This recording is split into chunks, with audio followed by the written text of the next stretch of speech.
Hola a todos, mi nombre es Cristina y junto a mis compañeros Mari Carmen y Rafa hemos hecho esta sesión de riesgo cardiovascular. En ella pretendemos hacer una revisión del proceso asistencial integrado del riesgo cardiovascular de manera que sea algo sencillo, útil y que realmente nos permita mejorar la atención en nuestras consultas. Vamos a empezar.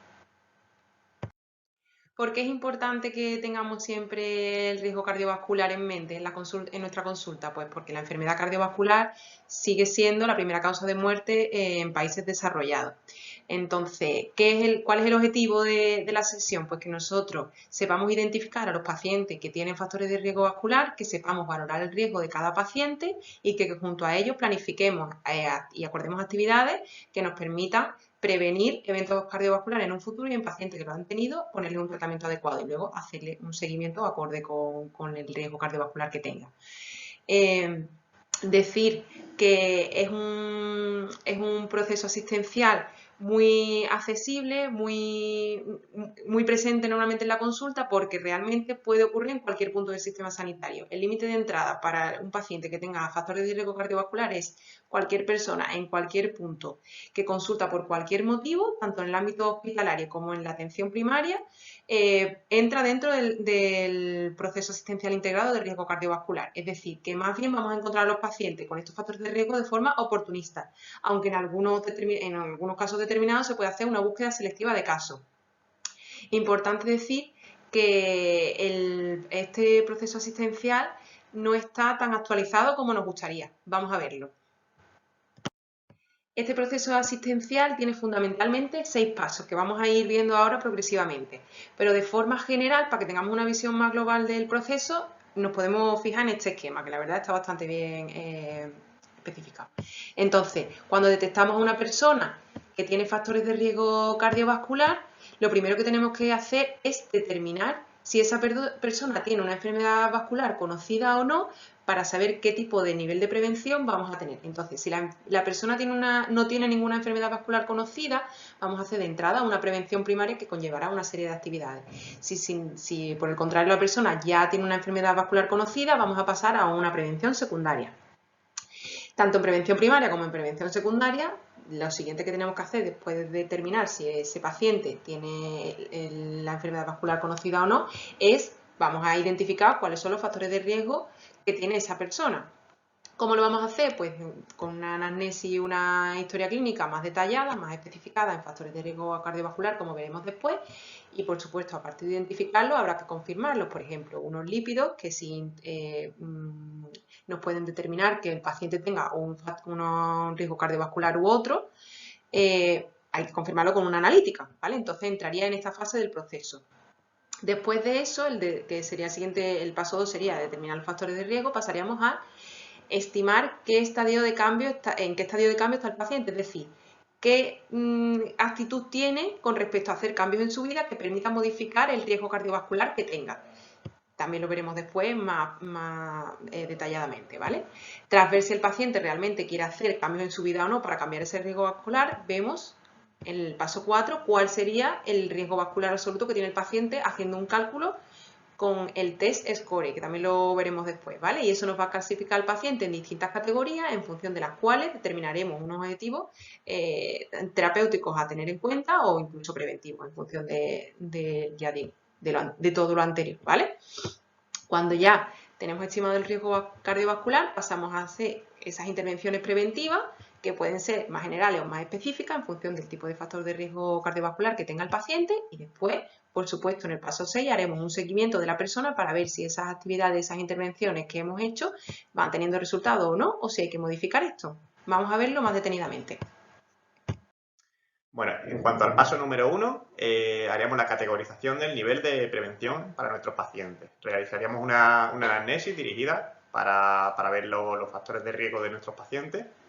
Veríamos los antecedentes personales que tenga de enfermedad vascular y realizaríamos en consecuencia a este tipo de pacientes y sus patologías una prevención primaria si no se han identificado enfermedad vascular previa o una prevención secundaria en caso de que veamos que ya ha tenido enfermedad vascular conocida. Bueno, en cuanto al paso número 2, realizaríamos una detección y confirmación de los factores de riesgo de nuestros pacientes. Realizaríamos una anamnesis para ver los factores de riesgo vascular y buscaríamos hábito tabáquico, pacientes con hipertensión arterial, diabetes o dislipemia o obesidad. En caso de que no veamos, que no detectamos ningún factor de riesgo vascular, tendríamos un paciente con una situación óptima y iríamos al paso final del proceso en este tipo de pacientes. Que vemos pacientes con una detección de factores de riesgo vascular, pues tendríamos que hacer una determinación en estos pacientes, determinación de peso, de la talla, calcular el IMC, veríamos el perímetro abdominal, veríamos las tensiones que tiene nuestro paciente y realizaremos un control analítico en consulta para ver los lípidos que tiene este paciente. En cuanto al paso número 3, realizaríamos una estimación del estadio de cambio de nuestros pacientes. Tenemos que ver en qué etapa está ese paciente en ese momento de su vida. Como veis en el diagrama, tenemos unas diferentes etapas que serían una precontemplación del paciente, es decir, que este paciente en los próximos 6 meses no se plantea hacer ningún cambio en su vida.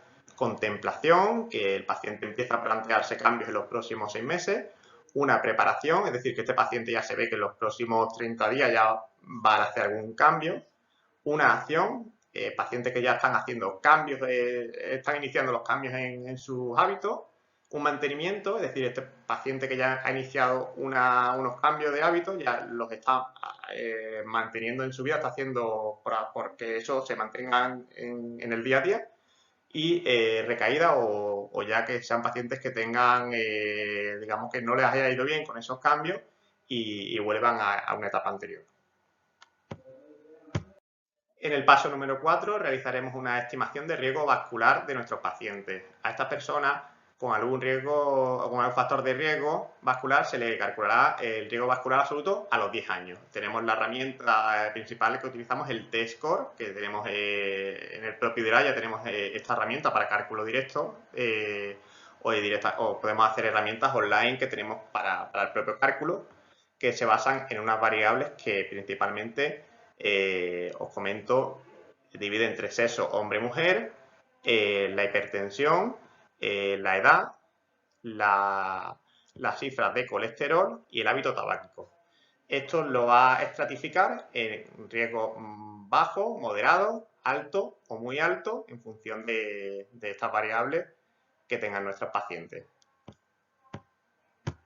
Como os he comentado, una vez que tenemos estratificado el riesgo cardiovascular de nuestros pacientes, en el caso de que sea un paciente con un muy alto riesgo cardiovascular, ya directamente un paciente que tenga una enfermedad cardiovascular, es decir, una enfermedad coronaria, que haya tenido un ictus o alguna enfermedad arteriovascular periférica, ya lo determina muy alto riesgo, o una diabetes con que ya tenga el paciente una lesión de órgano diana también. O en el caso de una insuficiencia renal avanzada, ya que tenga un filtrado glomerular menor a 30, ya estaríamos en estratificación de pacientes de muy alto riesgo. Evidentemente el score por encima de 10 también. En cuanto al riesgo cardiovascular alto, cualquier diabético 1 o 2 sin lesión de órgano diana, o destacar una insuficiencia renal moderada, también lo estratificaría como muy alto riesgo. En cuanto a moderados, ya estaremos pacientes con igual o mayor a 1, inferior a 5 y bajo por debajo de 1. En el paso número 5 realizaremos unas intervenciones preventivas, tanto generales como específicas. Para ello tendremos en cuenta el estadio de cambio y el riesgo vascular, si el paciente está en una situación óptima o si tiene un grado de riesgo vascular. En aquellos pacientes en situación óptima, pues básicamente haremos una intervención mínima y sobre todo nos centraremos en la promoción de la salud. Y en aquellos en los que encontremos un riesgo vascular, nos basaremos sobre todo en una entrevista motivacional y en una valoración focalizada en función de los factores de riesgo vascular que encontremos, un plan de cuidado y unas intervenciones de acuerdo al riesgo. Básicamente, le daremos toda la información por escrita y la diferencia entre un paciente con bajo o moderado riesgo vascular o con un alto o muy alto riesgo vascular será que en estos segundos realizaremos una revisión en los 3 meses siempre que sea posible. En aquellos pacientes con episodio coronario previo, insistiremos en el abandono del tabaco y el alcohol, en el ejercicio físico, en la rehabilitación cardíaca y en la reducción de peso si fuera un paciente obeso. En los pacientes con ictus previo, pues realizaremos un control estricto de la tensión arterial y sobre todo del abandono del alcohol. Y en pacientes con enfermedad arterial periférica, importante centrarnos en el abandono del tabaco. En cuanto a las intervenciones preventivas específicas, os iré comentando paso a paso cada factor de riesgo cardiovascular. En primer lugar, el tabaco, tenemos que insistir en un cese completo del hábito. Aunque, bueno, para insistir en este tema, pues habría que valorar el plan de atención a personas fumadoras que han realizado otros compañeros. Los lípidos, debido a que hay muchísimas actualizaciones, sobre todo en función del riesgo, los dejaré para el final, ¿vale? Para apoyarlo con la diapositiva siguiente.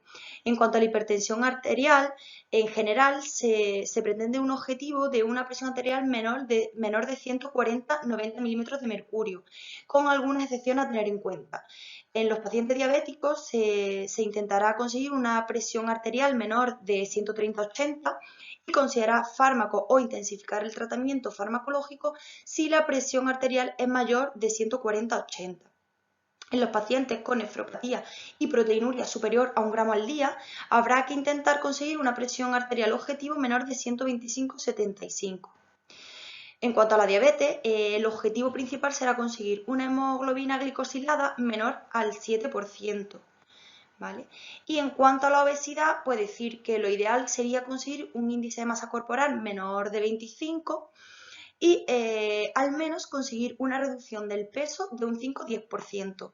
En este caso es importante, pues bueno, señalizar que no se recomienda el uso de fármacos como el Orlistat, que sí que se planteaba anteriormente, y que habría que plantearnos una intervención quirúrgica en aquellos pacientes con un índice de masa corporal mayor de 40 o mayor de 35 con comorbilidades asociadas. Es importante recalcar que estaría indicado un tratamiento antiagregante en todos los pacientes en prevención secundaria y en pacientes en prevención primaria con un riesgo vascular mayor del 10%. En cuanto al nivel de lípidos, nos centraremos por una parte en si hacemos una prevención primaria o secundaria y por otra parte en el nivel de riesgo más alto o menos alto que tengan estos pacientes. Siempre combinaremos modificaciones en el estilo de vida junto con fármacos que seremos más o menos agresivos en función pues, del riesgo que presente nuestro paciente. Como he dicho anteriormente, la Sociedad Española de Cardiología, según la última actualización, pues ha cambiado un poco los niveles de riesgo, contemplando ahora 4. Por una parte, bajo riesgo cardiovascular, moderado, alto o muy alto. Y en función de este riesgo, pues se pretende un objetivo distinto. En aquellos pacientes con bajo riesgo cardiovascular, el objetivo será conseguir un LDL menor de 116 miligramos por decilitro. En los pacientes con moderado riesgo cardiovascular se pretenderá un LDL colesterol menor de 100. Y en los pacientes con alto y muy alto riesgo cardiovascular habrá que reducir al menos un 50% o más de sus niveles basales de colesterol. Y además, en los pacientes con alto riesgo cardiovascular, el objetivo será un LDL menor de 70 y en los pacientes con muy alto riesgo cardiovascular, el objetivo será un LDL menor de 55. Y por último, en el paso 6, nos basaremos en realizar un seguimiento a nuestros pacientes para valorar si realmente estas medidas están siendo efectivas o no. Realizaremos un seguimiento individualizado a cada paciente, acordando con ellos pues, las actividades que vamos a realizar y la periodicidad que vamos a seguir para cada control. Deberemos ofertar unos recursos pues, en función de los objetivos, en función del riesgo y en función de los ítems que estemos valorando distintos a cada paciente y deberemos conseguir pues, una implicación tanto del paciente como de la familia para conseguir estos objetivos. Cada 1 o cada 2 años recalcularemos el riesgo cardiovascular y adaptaremos pues, las medidas que nos planteamos al principio en función de la nueva situación. Y nada, esto ha sido todo, esperemos que os haya resultado ameno y que podáis aplicarlo en vuestras consultas. Y nada, muchas gracias.